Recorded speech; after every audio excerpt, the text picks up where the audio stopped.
નમસ્કાર દોસ્તો, સુપરફાસ્ટ ગુજરાત સમાચારમાં તમારું સ્વાગત છે। દેશ, દુનિયા અને ગુજરાતના તાજા, મોટા અને સૌથી મહત્ત્વના સમાચાર જાણીએ તે પહેલાં ચેનલમાં નવા હોય તો ચેનલને સબસ્ક્રાઈબ અને લાઈક કરી દેજો। નમસ્કાર મિત્રો, ફરી એકવાર ગુજરાતમાં કમોસમી વરસાદની વરસવાની આગાહી વ્યક્ત કરવામાં આવી છે। હવામાન નિષ્ણાત અંબાલાલ પટેલે આ અંગે આગાહી વ્યક્ત કરી છે।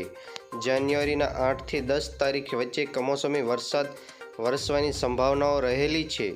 અંબાલાલની આગાહી મુજબ સૌરાષ્ટ્ર, મધ્ય ગુજરાત અને દક્ષિણ ગુજરાતમાં હળવાથી મધ્યમ કમોસમી વરસાદ આગાહી વ્યક્ત કરવામાં આવી છે। ફટાફટ બીજા સમાચારની વાત કરીએ તો વડાપ્રધાન નરેન્દ્ર મોદી અધ્યક્ષસ્થાને તેમજ દેશ વિદેશના મહાનુભાવો ઉપસ્થિત તારીખ 10 જાન્યુઆરી 2024ના રોજ 10મી વાઇબ્રન્ટ ગુજરાત ગ્લોબલ સમિતિનો ભવ્ય શુભારંભ થવા જઈ રહ્યો છે। ત્યારે વડાપ્રધાન સહિતના મહેમાનો માટે સ્વાગત માટે ગુજરાતની રાજધાની ગાંધીનગરને દુલ્હનની જેમ સજાવવામાં આવી રહ્યું છે।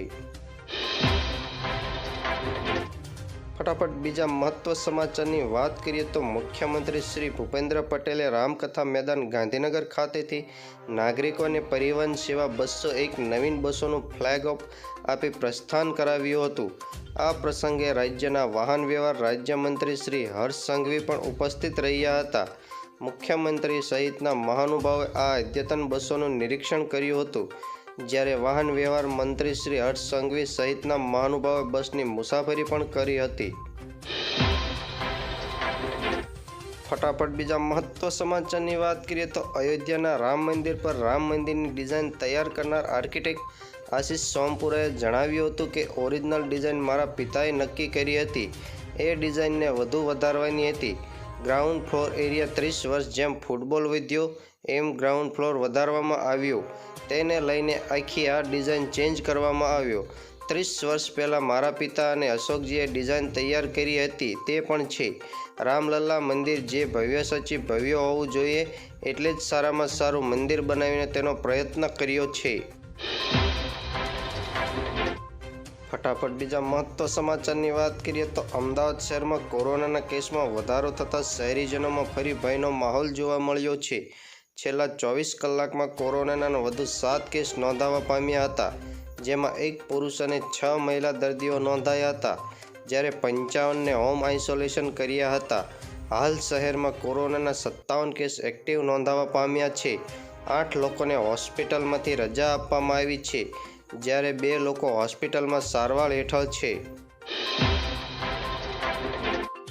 ફટાફટ બીજા સમાચારની વાત કરીએ તો રાજકોટના ગ્રામ્ય વિસ્તારમાં દેખાયેલા દીપડાને લઈને વન વિભાગે સતર્ક બન્યું છે। રાજકોટના જસદણ, ધોરાજી અને જેતપુરમાં દીપડો દેખાવાના લઈને વન વિભાગ અનેક ટીમો દીપડાને ઝડપી લેવા કામે લાગી છે।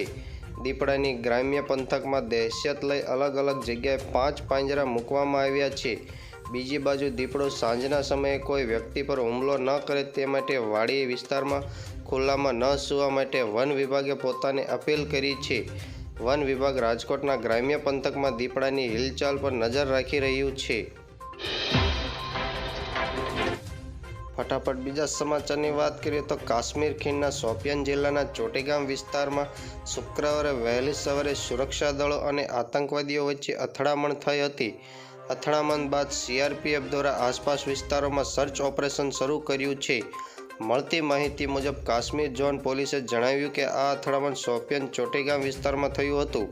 પોલીસ અને સેનાના જવાનો મોરચો સંભાળ્યો છે, તેમજ સુરક્ષા દળો દ્વારા આતંકવાદીઓને શોધવાની તજવીજ હાથ ધરી છે।